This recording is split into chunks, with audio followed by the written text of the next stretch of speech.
जय श्री कृष्ण। युद्ध का बिगुल बज चुका था। दोनों सेनाएं पूरी तरह से तैयार थी और जैसे ही दोनों सेनाओं के लोगों ने अपने अपने शंख बजाए, युद्ध की घोषणा की, तो क्या हुआ होगा? क्योंकि अपने घर में बैठे हुए ही धृतराष्ट्र ये संजय के माध्यम से एक एक दृश्य को देख रहे थे।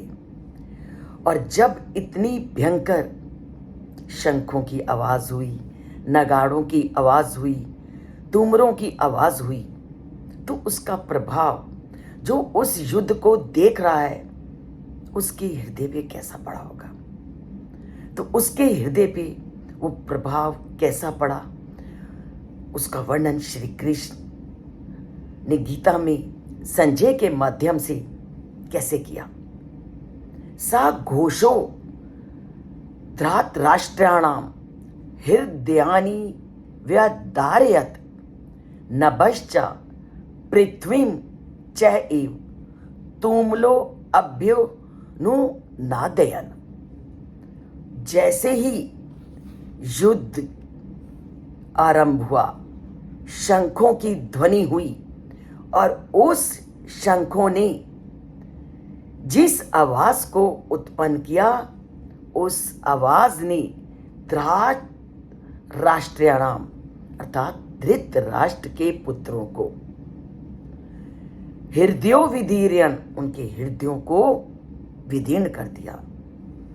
क्योंकि वो आवाज इतनी अधिक थी कि वह आकाश और धरती के बीच में बहुत घोष को उत्पन्न कर रही थी, एक भयंकर ध्वनि को उत्पन्न कर रही थी।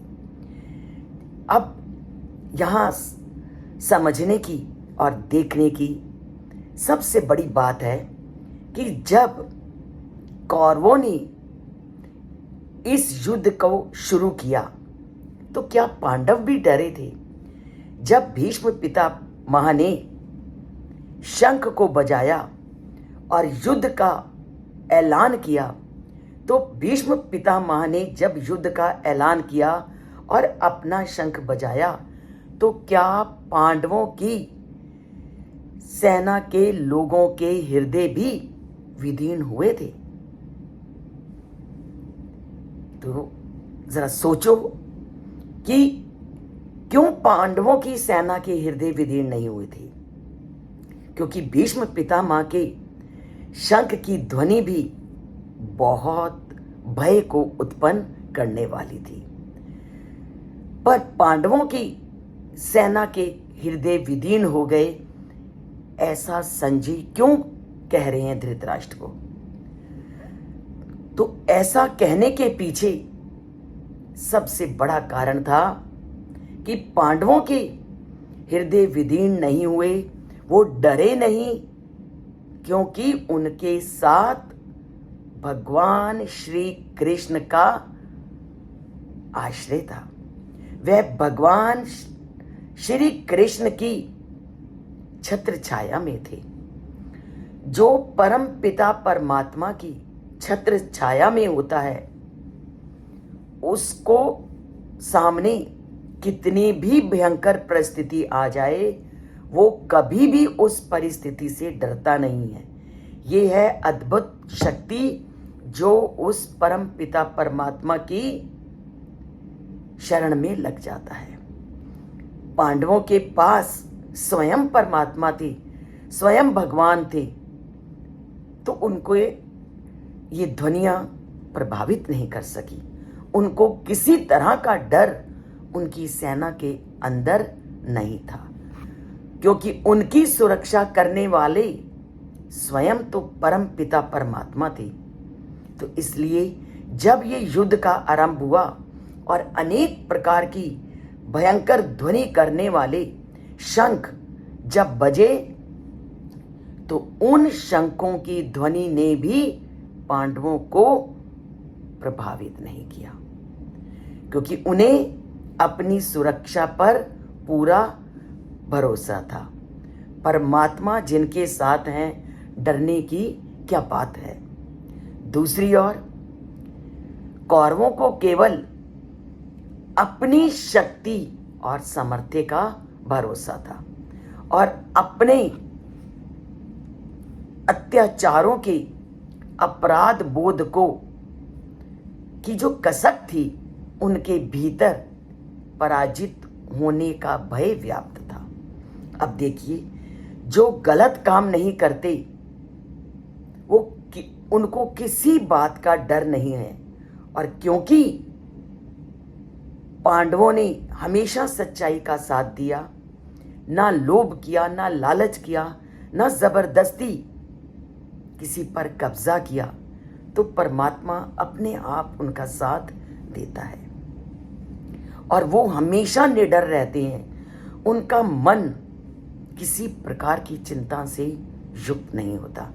पर जो अहम के कारण अहंकार से भर करके अपनी शक्ति और को सबसे ज्यादा श्रेष्ठ मानने लगता है, परमात्मा से दूर हो जाता है और अपने ही सामर्थ्य पर भरोसा करता है और अत्याचार करता है और पापपूर्ण व्यवहार करता है, वो हमेशा डर के साए में जीता है।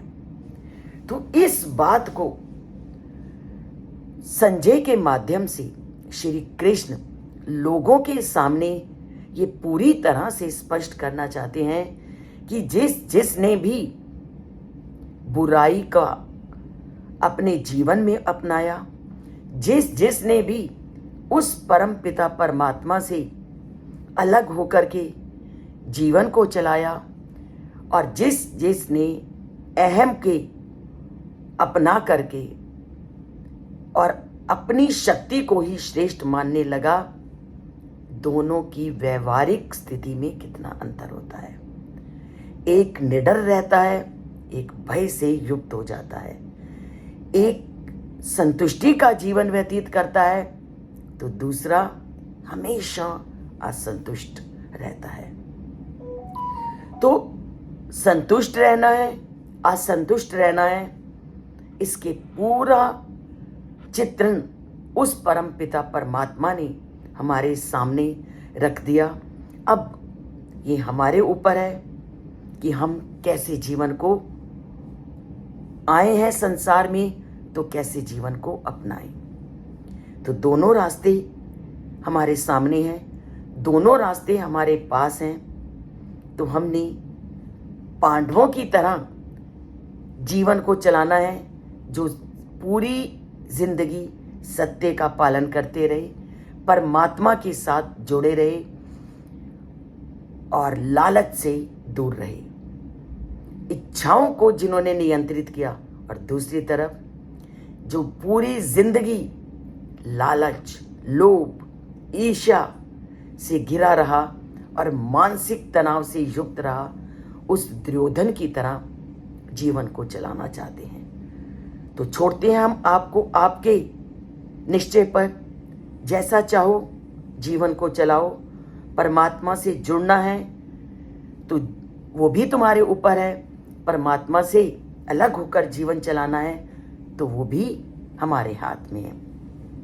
पर भलाई, संतुष्टि और सही रास्ता उस परमात्मा के साथ जुड़ने में है और लक्ष्य की प्राप्ति भी तभी होती है जब उस परमात्मा से हम अपना नाता जोड़ते हैं। तो हम तो यही कहेंगे कि लालच, ईर्ष्या, द्वेष को भगाते हुए उस परमात्मा से नाता जोड़ते हुए जिंदगी को चलाते हैं, जिंदगी को आगे ले जाते हैं और प्रतिपल अपनी जिह्वा पर उस परम पिता परमात्मा का नाम लेते हैं और सुखमय, तनाव रहित जीवन को चलाते हुए अपनी इस जीवन यात्रा को सरल, सुगम बनाते हैं। तो बनाइए आप भी अपनी जीवन यात्रा को तनाव रहित, अपनी जीवन यात्रा को उस परमात्मा से जोड़ते हुए हर कार्य को करते चलें और वाणी पे उस परमपिता परमात्मा का नाम लेते चलें। जय श्री कृष्ण।